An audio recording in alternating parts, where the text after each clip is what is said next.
नमस्कार दोस्तों, मैं आप सभी का स्वागत करता हूं यूपीएससी वाला पे दीपक कुमार सिंह।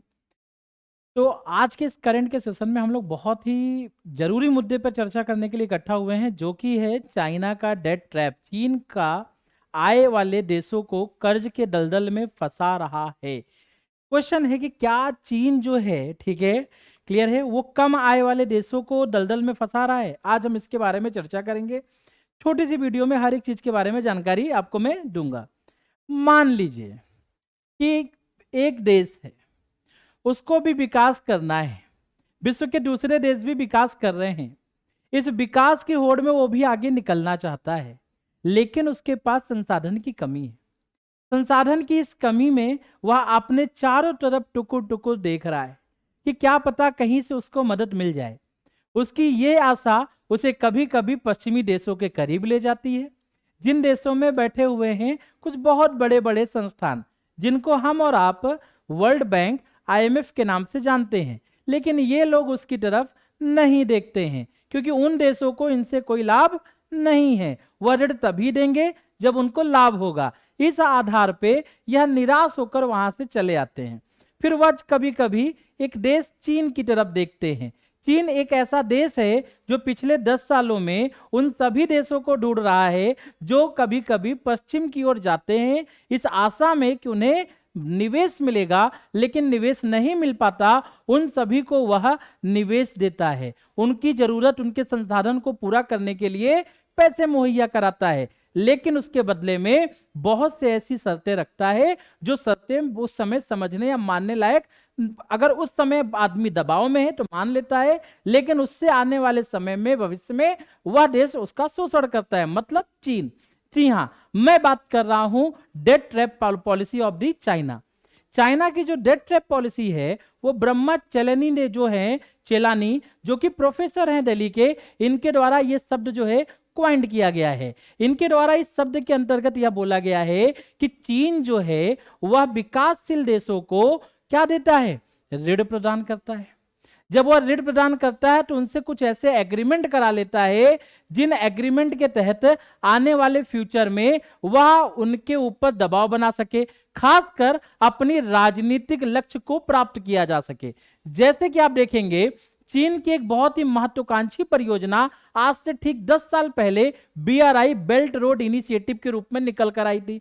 इस महत्वाकांक्षी परियोजना में चीन ने भारत के चारों तरफ, चाहे वो जलमार्ग हो और चाहे वह थल मार्ग हो, कहने का मतलब कि अगर माउंटेन में देखेंगे और बाकी जगह देखेंगे तो चीन ने वहां पे प्रयास किए थे कि वहां पे बहुत बड़ी इंफ्रास्ट्रक्चर का डेवलपमेंट किया जाए, जिससे चीन जो है वह विश्व के उन देशों तक अपनी पहुंच बना पाए जहां से वह संसाधनों का प्रयोग करके और अपने विकास के लिए उनका प्रयोग कर सके। चीन की यह महत्वाकांक्षा परियोजनाएं चल रही थी।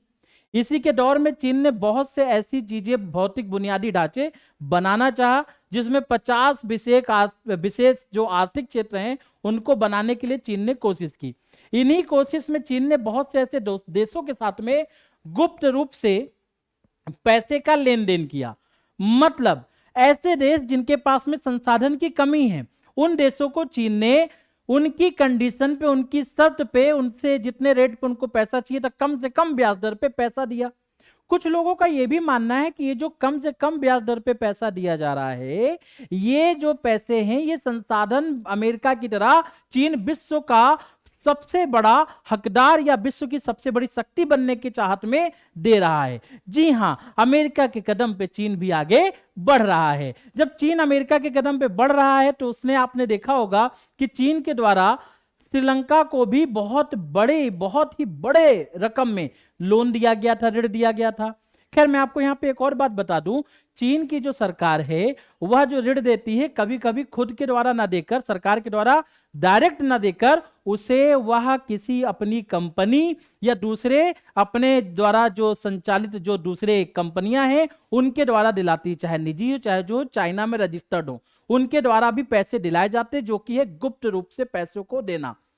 बोला जाता है कि इनके द्वारा जो जो साउथ अफ्रीकन, सॉरी, अफ्रीका की जो देश, जो नेशंस हैं या दूसरे नेशंस, उनको इतनी बड़ी रकम दी गई है जो कि उनकी जीडीपी के 20% के बराबर है, जिसे चीन ने उन्हें दिया है। अब इसी को अगर आगे देखते हैं तो श्रीलंका का एग्जाम्पल है, जहां पे श्रीलंका में हम्बनटोटा हार्बर को डेवलप करने के लिए 15,000 एकड़ की श्रीलंका के क्षेत्र पर एक डील होता है कि उसे हम पट्टे पे लेंगे। मतलब वहां पे कॉन्ट्रैक्ट होता है कि श्रीलंका की टेरिटरी को लीज पे लिया जाएगा 2017 में, जिसके बदले में $1.2 बिलियन, $1.2 बिलियन चाइना देता भी है। लेकिन कोविड की मार और श्रीलंका के हालात ने श्रीलंका को मजबूर कर दिया, श्रीलंका की इकोनॉमी अपने घुटने पर आ गई और वह जब ये पैसा भुगतान नहीं कर पाई तो उसी को लेकर यहां पर चुनौती देखने को मिलती है। और फिर श्रीलंका का वह क्षेत्र 99 सालों के लिए चीन के द्वारा ले लिया जाता है।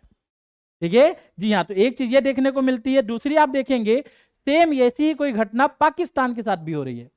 पाकिस्तान ने बीआरआई में ऑरेंज लाइन प्रोजेक्ट को डेवलप करने के लिए खूब पैसा लिया था, चीन ने पैसा दिया भी, लेकिन अभी जस्ट कुछ समय पहले चीन ने पाकिस्तान से सख्ती से बोला कि वो पूरा पैसा जो है उसे एक मुश्त एक बार में चाहिए, जो कि है $55.6 मिलियन अमेरिकी डॉलर।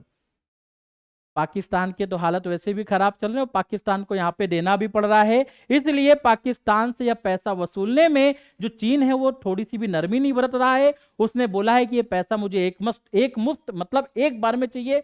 इसके अलावा 1.3 बिलियन अमेरिकी डॉलर जो है वो बिजली उत्पादकों का बकाया हुआ है, और बिजली उत्पादक जो कंपनियां चीन में जो बिजली दे रही हैं वो भी इनसे यह पैसा सख्त रूप से वसूल रही हैं। हमें मालूम है कि पाकिस्तान की भी अर्थव्यवस्था बहुत अच्छी नहीं है और इसका प्रयोग चीन कहीं ना कहीं कर रहा है।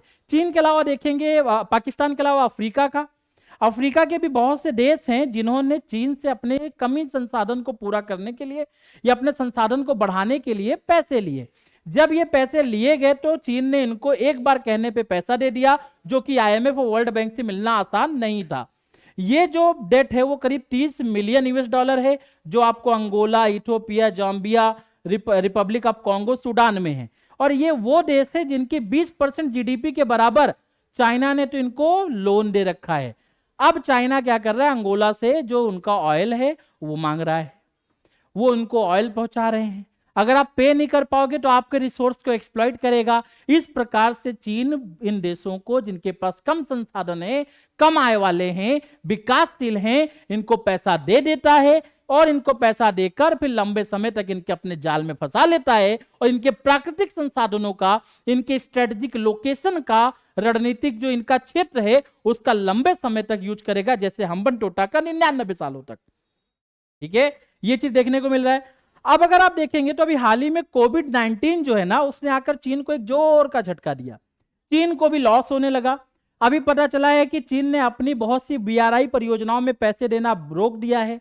दूसरा, चीन ने अपने क्षेत्रों में जो जिनको पहले पैसे दिए थे उनसे पैसे मांग रहा है। और उसी प्रकार से अगर हम देखेंगे तो चीन जो है, अगर हम आउटकम के बारे में चर्चा करें तो बीआरआई शुरू होने के बाद के वर्षों में चीन ने मदद के रूप में विभिन्न देशों को ऋण की पेशकश की है। हालांकि प्रत्येक मामले में इसे या तो संसाधनों या राजनीतिक उत्तोलन के रूप में जबरदस्त लाभ प्राप्त हुआ है। मतलब जो पैसा नहीं दे पाया है या तो उनके संसाधन लिए हैं, जैसे अंगोला से आपने ऑयल ले लिया, और इसके अलावा बाकी जगह पे राजनीतिक रूप से आपने अपना वर्चस्व जो है वो स्थापित किया है। और इस प्रकार से चीन जो है ये बाकी जो कमाए वाले देश हैं इनको अपने ऋण के जाल में फंसाकर और अमेरिका की तरह विश्व पावर बनना चाहता है। तो आज के सेशन में बस इतना ही, हम मिलेंगे अगले सेशन में बहुत जल्दी। ठीक है, जय हिंद, जय भारत।